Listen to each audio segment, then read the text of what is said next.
तव कथामृतं तप्तजीवनं कविभिरीडितं कल्मषापहं श्रवणमङ्गलं श्रीमदाततं भुवि गृह्णन्ति ये भूरिदा जनाः भुवि गृह्णन्ति ये भूरिदा जनाः.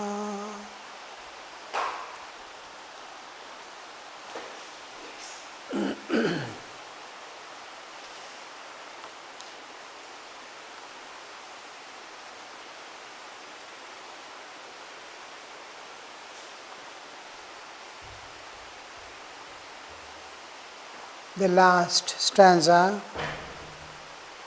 What matches loveliness? What matchless loveliness is hers? What infinite content pervades the heart when she appears? O brothers, says Prem Das, I humbly beg you, one and all, to sing the mother's praise.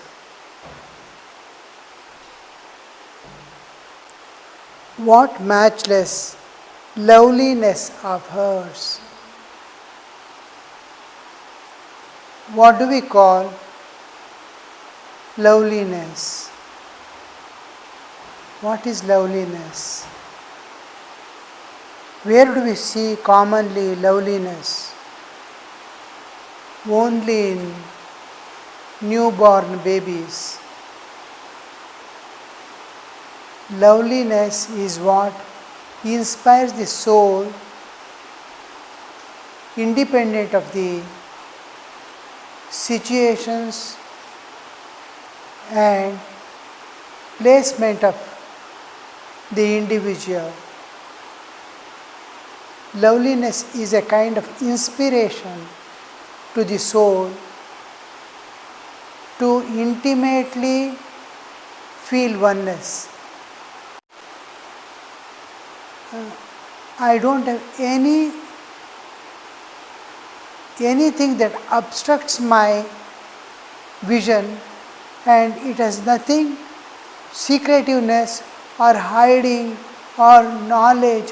Nothing is there. It is open like nature. When it is totally open in every respect, loveliness sometimes we associate with the beauty concept.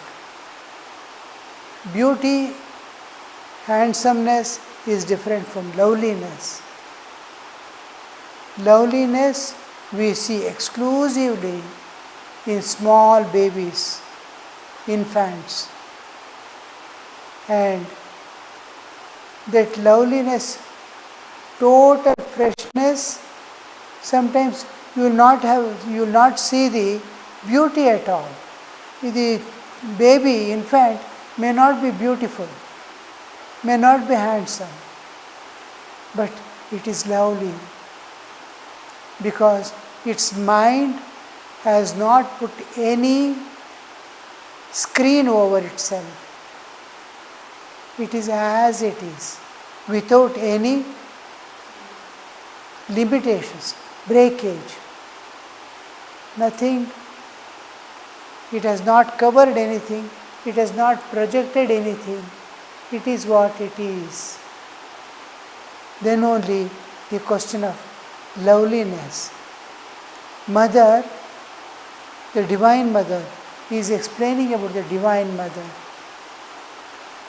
Divine Mother is totally open to the child.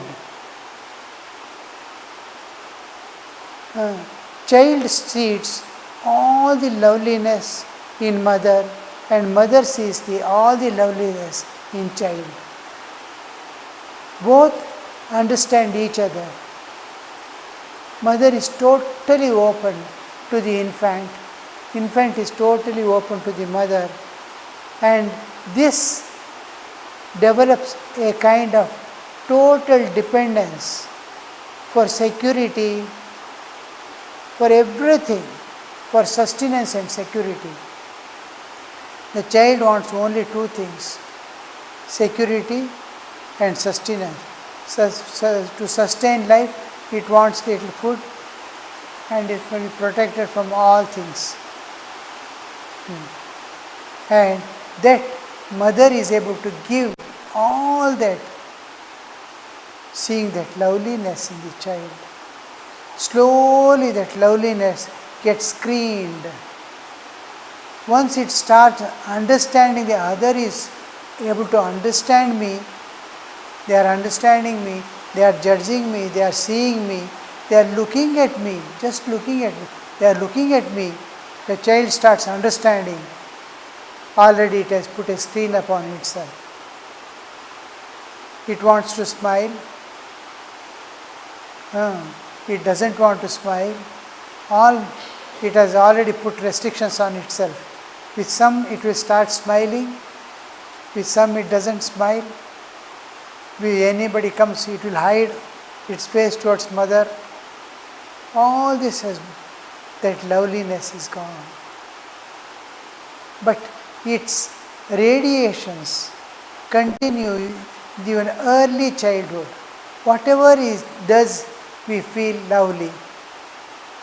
It hides also, it is lovely, because the loveliness is still continuing when it starts secretiveness. It doesn't want mother to know, but it wants to do. Then the loveliness is lost.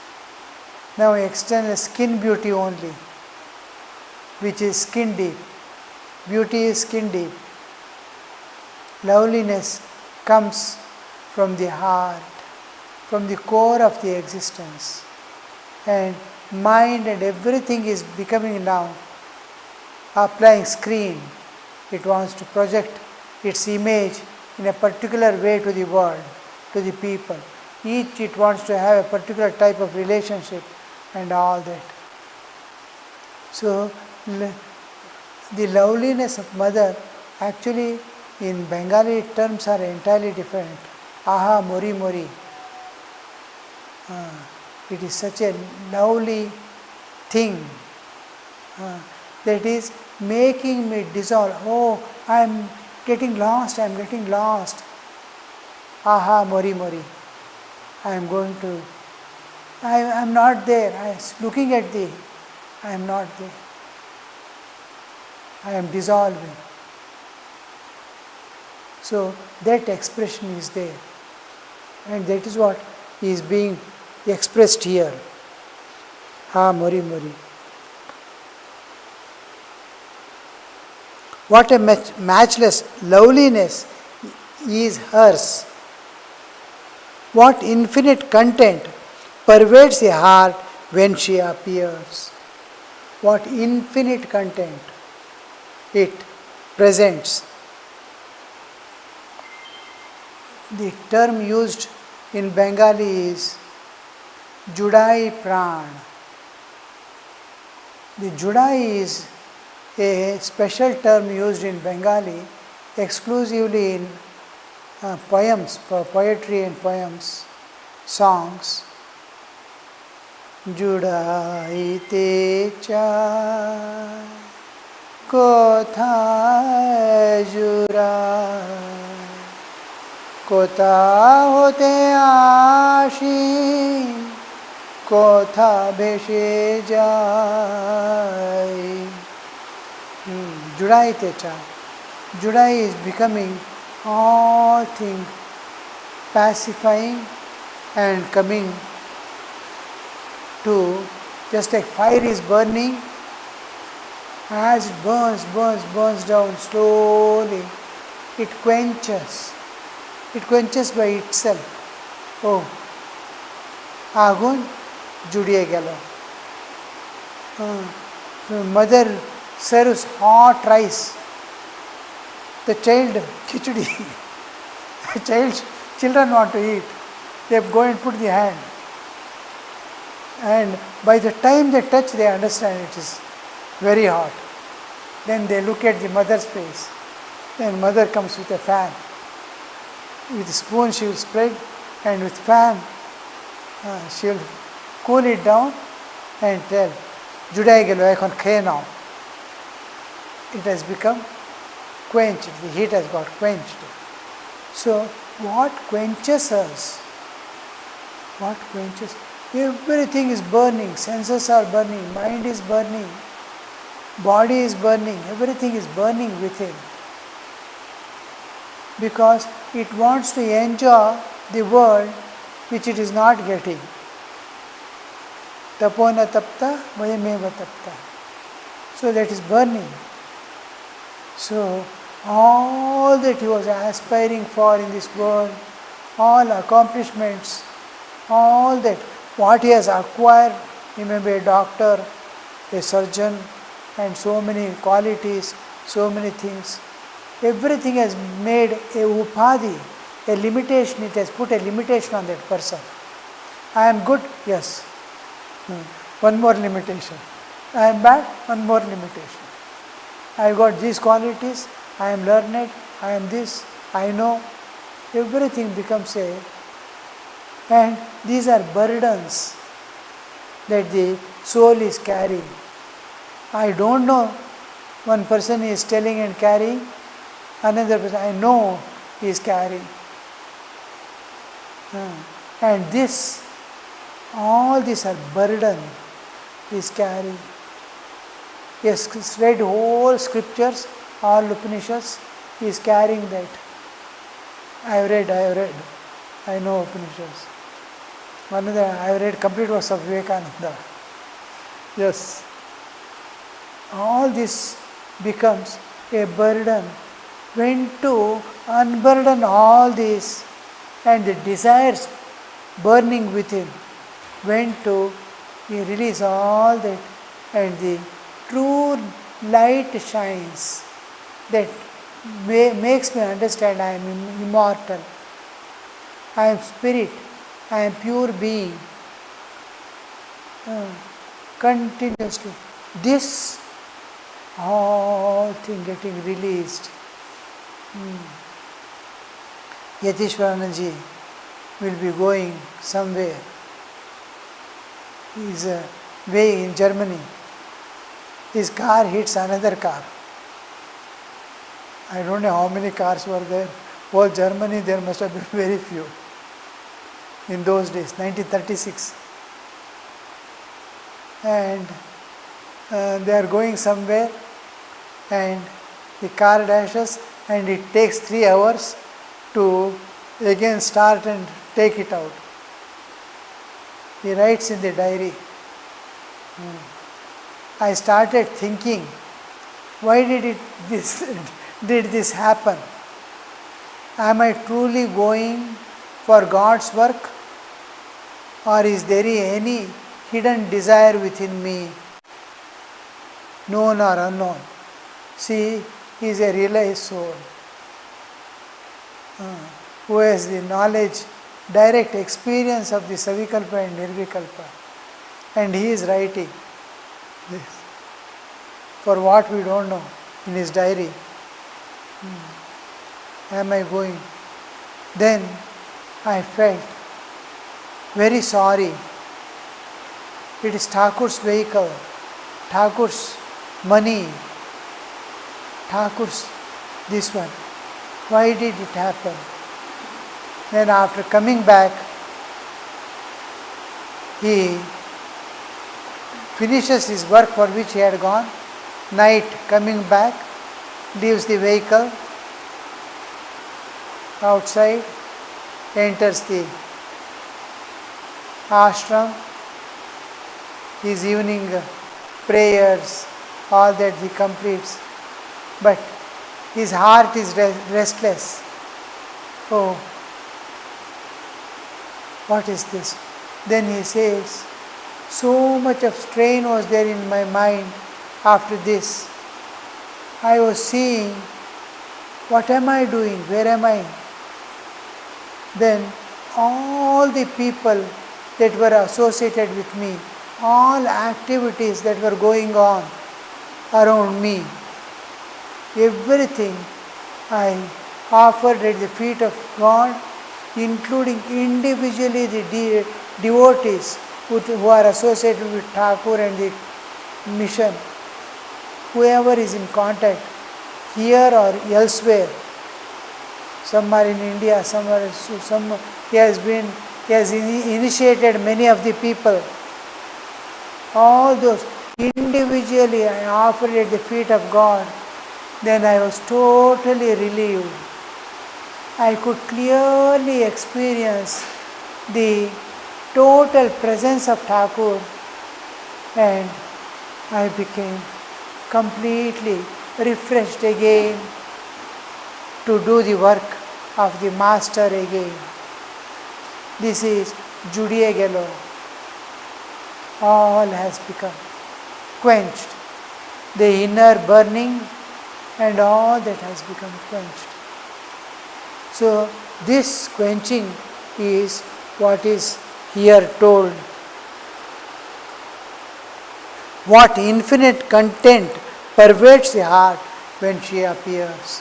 What infinite content means when infinite comes, all finite things will disappear.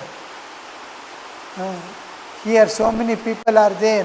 When an elephant comes inside, we all will be outside. Anything, it displaces. The infinite displaces all finite things. In such a way, it gets merged in that. Because it is infinite. Other than it, nothing can exist. It cannot displace and give another place. Then it will not be infinite. It will be infinite, will be short by that another two things that are there. So, it is what an infinite content comes within when she appears. That means all things are displaced. Only Mother is there. What infinite content pervades the heart when she appears. Means all things that were there, including the bookish knowledge and this and that, what I have heard, everything disappears. Mother alone is there. Nothing else is there. Oh brothers, says Ram Prasad. Premdas. Premdas is the poet, saint who has written this song. Oh brothers, says Premdas, I humbly beg you, one and all, to sing the Mother's praise. He wants the people to experience the same thing, what he has been experiencing, what he has seen. Every saint has this desire. Whatever he has experienced, he wants others to experience, because words cannot convey anything. What I have experienced, even pain. If there is pain in my hand, I cannot convey what is that pain, how much, how it is, what is pain, how it is paining. Nothing can be conveyed. Words are the weakest medium to convey any experience. Experience cannot be conveyed through words. What can be conveyed is whatever maximum you convey is a hint which creates conception in your mind. You conceive certain things.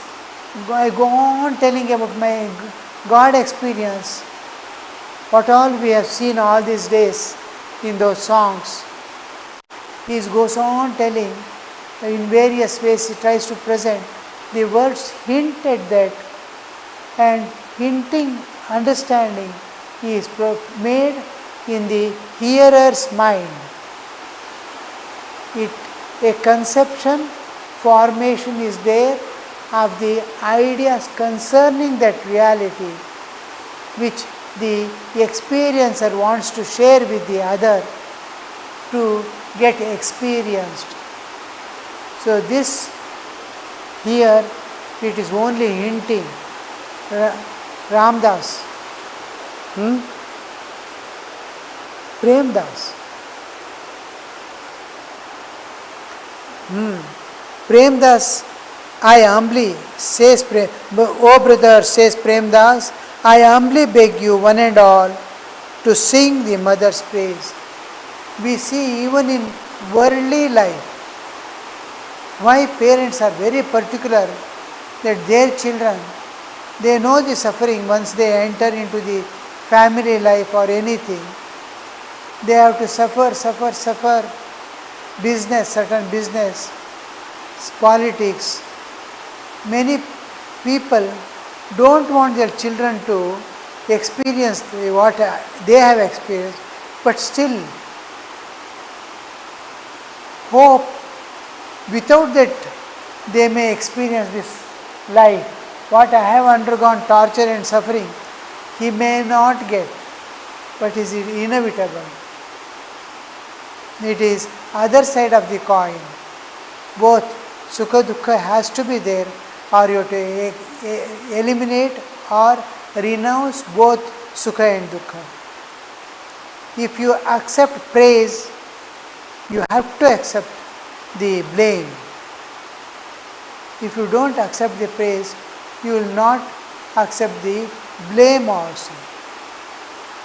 So, if you have to renounce both good and bad to raise beyond.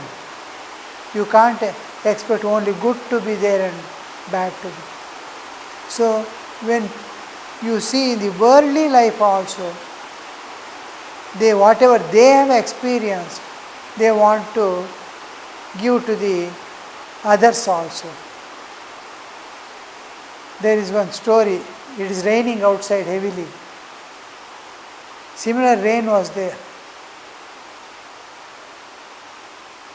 School children were going home, here, there, it started raining, and children where to get shelter, here, there, in bus stand, here, there, somewhere, wherever place was there was one small temple, Ganesha temple.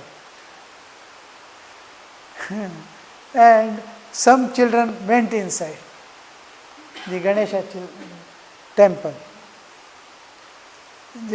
One person was Ganesha's face, he was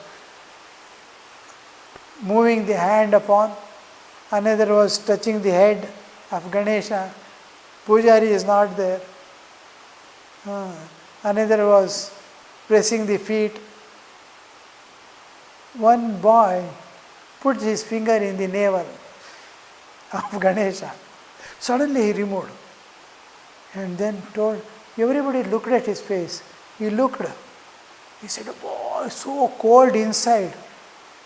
It is so cold." And then the other person looked, how can it be cold?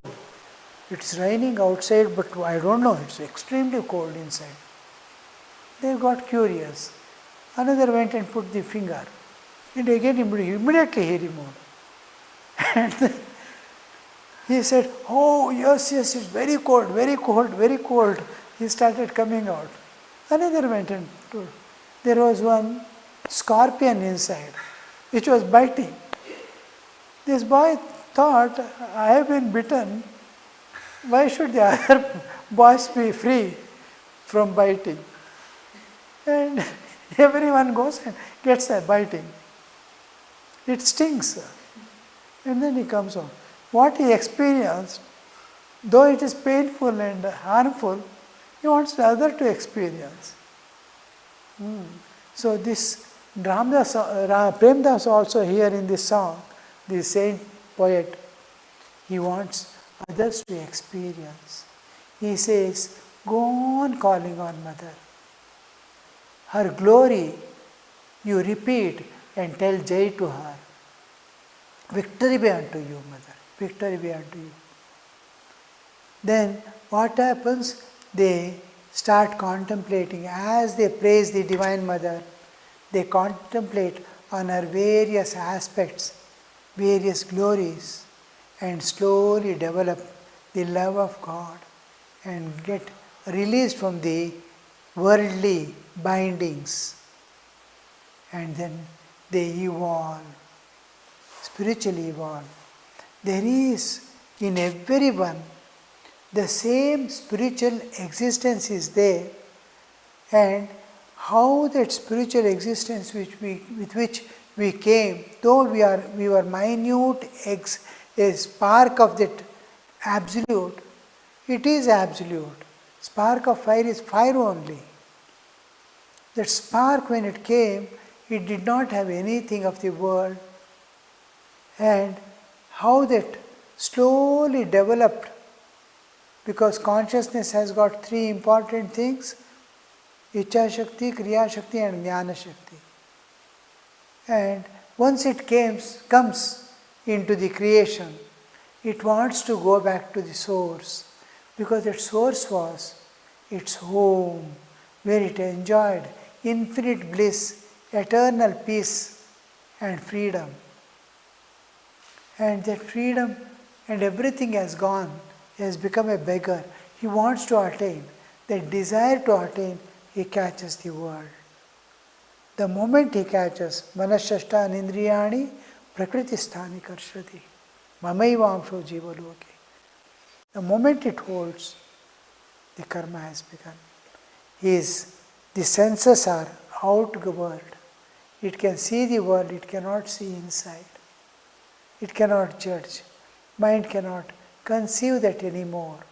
These are all external, turn outward. Mind, senses, intellect, everything is outgoing. And so they could not. The moment it touches anything of this world, the spirit starts folding in. Each limitation, each touch, each action, each feeling, each thoughts, it wind up from within. Many of the insects and all, you can see how they shrink within, even tortoise. Zoom, it will take inside. This is called foldment. It is getting folded. Now it has to unfold, spiritual unfoldment. How the external world, its movement, everything became a cause of folding. Now his expansion, his sacrifice, his love, universal love towards the world and divine love towards God. All this is making the world to disappear and divine to be there. As it is happening, the spiritual unfoldment is there. Everything becomes, again the spark becomes spark. And it is able to, it has experienced this world. It will not go and catch again. Once a child touches fire, it will understand what it is. Till then it is very attractive. Flame and this one. Once it goes and touches the flame, it will never touch again. It will caution all others. Oh, there is fire, don't go, don't go. To his mother also. So cautious. So that the jiva never wants to hold anything of this world. The spiritual unfoldment makes him again expand into the transcendental, not into the world. Expansion is to reach the beyond. Inward journey is to reach the beyond. See, morning I was thinking, or yesterday or sometime, we are in the middle state. Within is the contraction of consciousness, dream state, and then deep sleep, and the beyond. Similarly, on the expansion, just like here dream state, there is savikalpa with form. Here also with form, but of ignorance, there of knowledge. Beyond is beyond, formless aspect. Here also, after dream, it is formless. There also, nirguna. Human existence is in the middle. If you go inside, there is savikalpa, nirvikalpa. You go outside, savikalpa, nirvikalpa. This is produced by ignorance, that is produced by the knowledge, reality. That is reality, this is unreality. But you are passing through that. Because it's unreal, you are not reaching you don't remember the transcendental.